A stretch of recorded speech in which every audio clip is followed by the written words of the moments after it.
who were old enough to discern said he did not smile. But he was effective. He was efficient.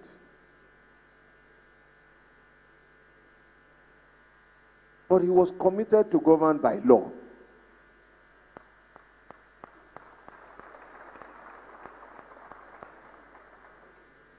Sadly,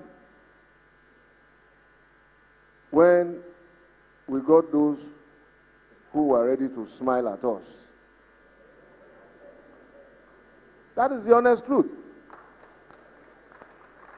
This is where we are. So that as you go to vote on Saturday, remember that leaders are not elected to pray. They are not elected to be nice.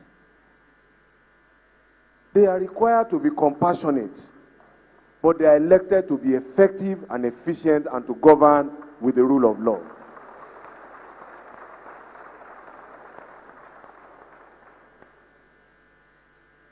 General Muhammadu Buhari, you're welcome, sir.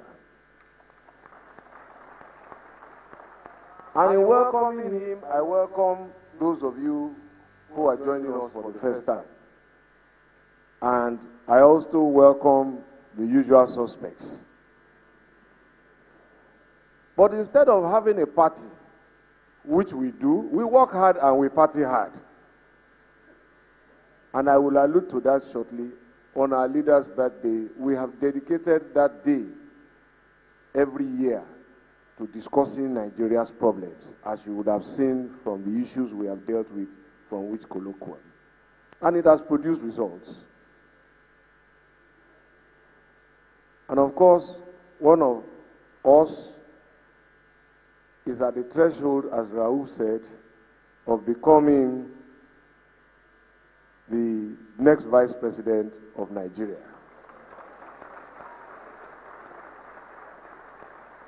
Professor Yemi Osinbajo, senior advocate of Nigeria. Now, I was trying to get to Yemi before I get to Raouf. And please permit me. Yemi said to me that, look, how many titles does Asiwaju have? And we started counting. He's a man who has been severally honored. And he said, but this Jagaban thing, this is the one that everybody seems to like. I said, yeah, that's true. He said, you know why? It sounds like trouble. And that's why people like it. But Asiwaju has been very healthy trouble for Nigeria. And also for bad governance in Nigeria. And may he Jagaban forever. Of course, how can I not thank Raouf for setting us all in the appropriate direction, not only with a very detailed, hands-on, knowledgeable presentation. And you must begin to tell the difference between us and the umbrella group. You must begin to. How many of their governors have you seen making such a detailed presentation, remembering his numbers? And that is at the level of chief executive, but he's down to what happens in his classroom. And not only is he feeding, he's telling you the health impact, the deficiencies, vitamins, and why they are changing. And that shows he's on top of his job. And this is the difference between us. And of course, who dances like him? And who sings like Raouf? And you see, that is the two extremes. We work very hard and we play very hard. Raouf, thank you very much. Now, today I will talk about power.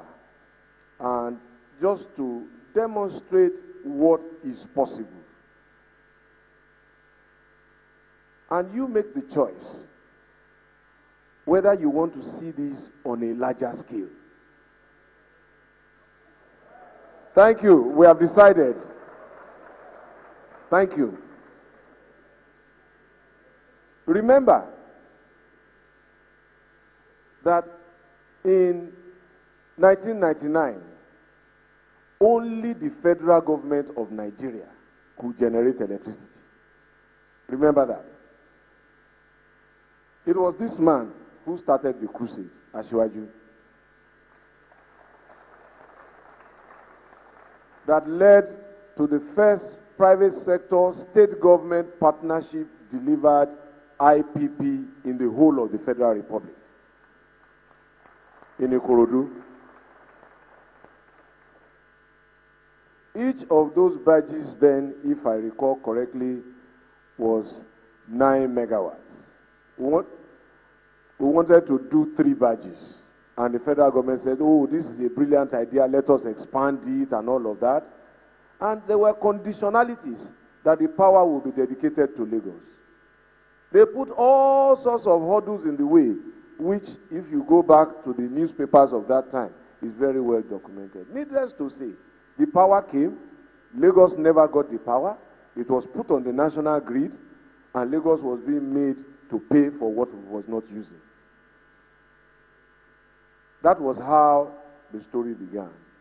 And then, during the constitutional amendments that I think took place somewhat in 2008, 2009, or 2010, it was formally now decided that states could participate in power generation and distribution.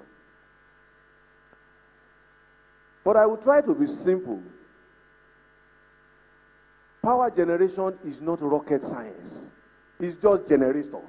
So just remember and imagine that your I better pass my neighbor in 1 million times its capacity, but in one place. So if you can make that size of 1 kilowatt, you can make a power turbine of 1,000 megawatts. That's that simple. And the GEs, the Siemens, the Mitsubishis of this world will deliver an average standard turbine in no more than 24 months. But the real deal is financing it. So there are many people who want to finance power into Nigeria. And they will do so, as I will show you. But the problem you will have is, how do you evacuate the power? The transmission system today cannot carry what we produce. So if you produce power this big, and your cable is that thin, you will lose all the power before it gets to the back of the building. So with all the billions of dollars and all of that that have been spent, the story is that we still live in darkness. Our government lies about it. But it is not because power is impossible. And so where did we start? In 2007, when you elected me, I promised that we would bring back a night economy. A night economy was dependent on security. Security was not about guns alone. It was about public illumination.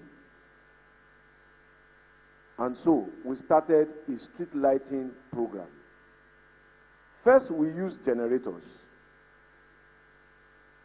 We bought diesel. But what happened? Buildings like this started opening up in Lagos because there was a demand for events to hold. People felt safe. They were coming out.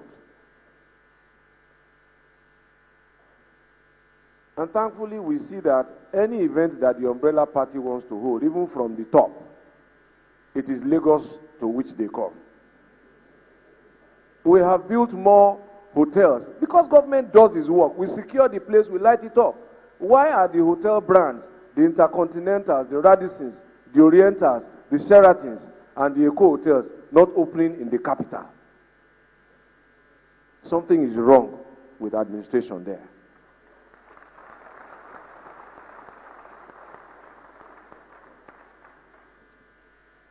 In 5 years, to